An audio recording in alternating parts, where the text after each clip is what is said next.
The desert has never allowed room for mistakes. In Kuwait, where summer temperatures reach 50 degrees Celsius and the heat is strong enough to erode every limit, people still choose to challenge nature in a way no one expected. Instead of reclaiming land from the sea like Dubai, they did the opposite. They brought the sea into the heart of the desert. In southern Kuwait, Sea City, the city of Sabah al-Ahmad, is gradually taking shape, transforming barren, salty land into a one-of-a-kind coastal metropolis. More than a $5 billion project, this is a bold human statement, rewriting the boundary between sand and water through engineering and ambition. To understand why Sea City is considered a marvel, one must first confront its greatest adversary, the very ground Kuwait stands on. In the Gulf region, there is a type of geology that makes every engineer cautious: sabkha. These are coastal salt flats formed from sand, mud, and salt concentrations so high they crystallize. For construction, sabkha is almost a no-go zone. Salt corrodes reinforced concrete within just a few years, while the ground heaves and sinks unpredictably.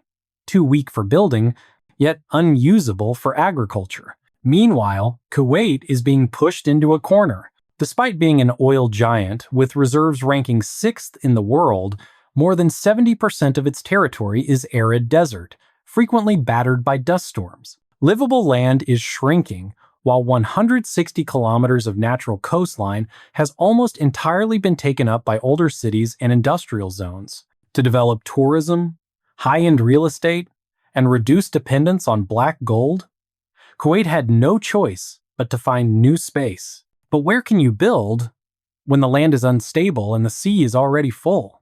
The answer lay in a completely different idea: the inward-facing city. Inland Sea City. Instead of pushing out into the sea like Dubai, Kuwaiti engineers chose to pull the sea inland, digging deep into the desert to create a new living space. They planned to turn useless salt fields into a network of canals and lagoons where every home would face the water. But from drawing board to reality was a vast gap. How could seawater be brought 6 kilometers inland without creating stagnant, polluted waters filled with ecological risks? That was the unprecedented engineering problem Sea City had to solve. The real confrontation with the desert did not happen on the surface, but deep beneath the sand. To create a foundation for Sea City, engineers had to remove roughly 130 to 140 million cubic meters of sand and rock, equivalent to the material used to build dozens of mid-sized megacities. The canal and lagoon system alone stretches more than 20 kilometers, with sections penetrating up to 6 kilometers inland, cutting through geological layers that had never been built upon before. More importantly, this was not simply a matter of digging canals. The entire project was a process of restructuring sabkha geology, a coastal soil rich in salt, fine silt, and groundwater, long classified as one of the most dangerous foundations for construction. In many international standards, sabkha is considered unusable unless thoroughly treated. The first challenge was stabilizing sabkha soil to withstand long-term loads.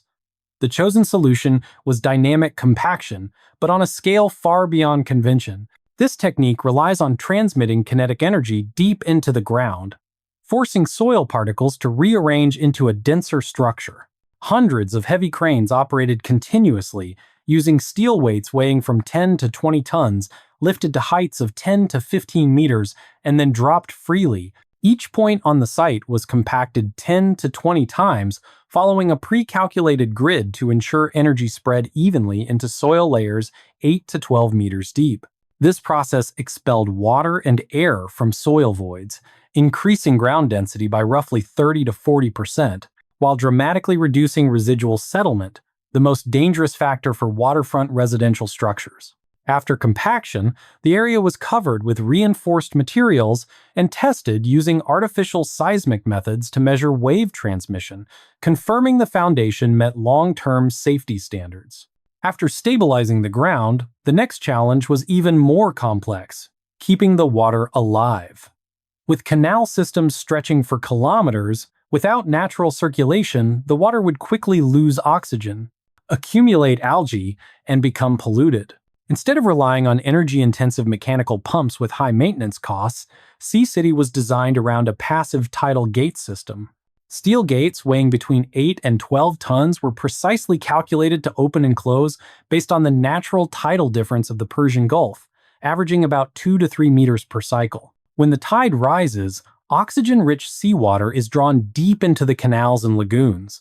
When the tide falls, canal geometry and gate systems direct the reverse flow, pushing old water back out to sea. As a result, tens of millions of liters of water are exchanged every minute with almost no artificial energy. This mechanism maintains stable salinity, controls water temperature, and ensures sufficient dissolved oxygen for marine life to survive, turning the canals into an artificial ecosystem that functions much like a natural one. A major paradox of Kuwait is that despite possessing vast amounts of sand, most desert sand cannot be used for beaches.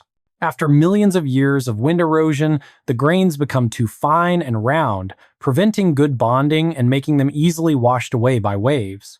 To create stable beaches, the project built multiple sand washing and processing stations directly on site. Dredged sand from the canals was treated through 3 to 4 consecutive stages, including desalination, removal of silt and organic impurities, and sieving to achieve suitable grain size. The result was sand with sharper edges, higher friction, and greater density, stable enough to form artificial beaches meeting international standards while minimizing erosion risks and negative impacts on the coastal environment. Sea City is therefore not merely a multi-billion-dollar real estate project, it is a massive laboratory of geotechnical, hydraulic, and environmental engineering, where every meter of land is created through precise calculations and life-or-death engineering decisions. Here, nature is not completely conquered, but compelled to compromise with human intelligence.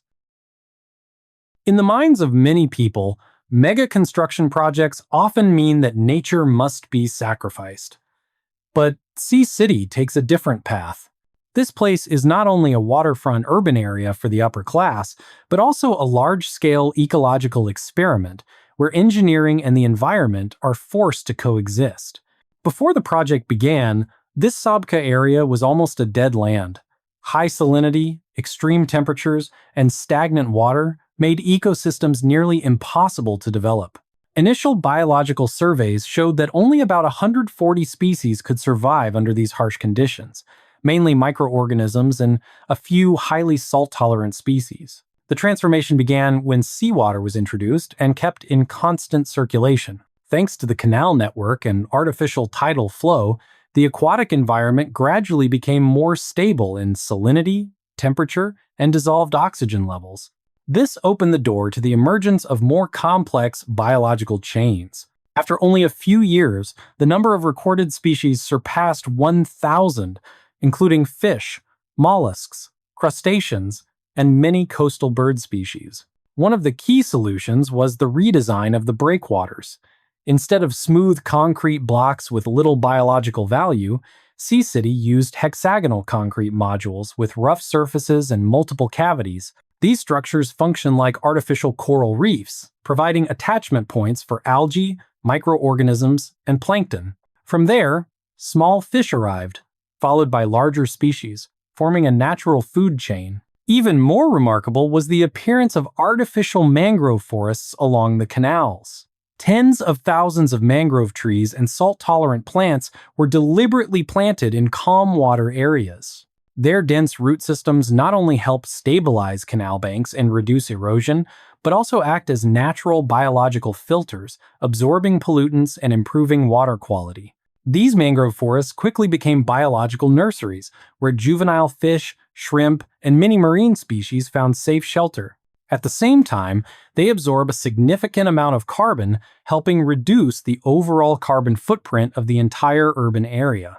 The ecological recovery reached an astonishing level when researchers recorded the presence of dolphins and green sea turtles right inside Sea City's waterways. These are species extremely sensitive to pollution and appear only in waters that are sufficiently clean and stable. Their presence is seen as a clear biological indicator that the environment here has reached a new state of balance. Sea City, therefore, delivers an important message. Large-scale projects do not necessarily have to be enemies of nature. If designed with a deep understanding of ecological principles, humans can not only minimize negative impacts, but also create spaces where nature is revived in ways never seen before. Today, Sea City is no longer a bold idea on paper. The first components have gone into operation, most notably Al Hiran Mall, the largest waterfront shopping center in Kuwait, accompanied by a marina with a capacity of about 900 berths. Here, an entirely new lifestyle is gradually taking shape, the lifestyle of sailors in the desert. Instead of being stuck in traffic and oppressive heat like in traditional cities, Sea City residents move around by speedboats and yachts. Shopping, visiting friends, or relaxing on weekends are all tied to the water. Luxury here is not about showing off, but about the experience of slow living, privacy, and closeness to nature, a more sustainable form of wealth than familiar flashy symbols. When compared with Dubai, the difference becomes even clearer. Large-scale land reclamation projects in the past created global buzz, but also left behind costly lessons. Heavy intervention in natural currents forced artificial islands to depend constantly on maintenance, sand pumping, and reinforcement, or else face erosion and subsidence over time. Sea City chose a more cautious strategy. Instead of expanding outward into the sea, the city digs inward into the land, leaning on the stable geology of the continent. Instead of operating energy-hungry mechanical systems, it relies on natural tidal rhythms to cleanse and sustain life. The value of Sea City therefore lies not in flashy appearances, but in its ability to endure alongside the ocean. However, behind this ideal picture, there are still quiet moments worth reflecting on. When the projected population reaches 250,000 people, pressure on wastewater treatment, household waste management, and water-based transportation systems will increase significantly. If just one operational link fails, the fragile ecological balance could quickly collapse. Another unanswered question remains. Will Sea City become a vibrant city integrated with the rest of Kuwait, or merely a closed enclave for the wealthy? Can this model be replicated, or will it exist only as a luxurious exception? Sea City is therefore not just a story of engineering or ambition.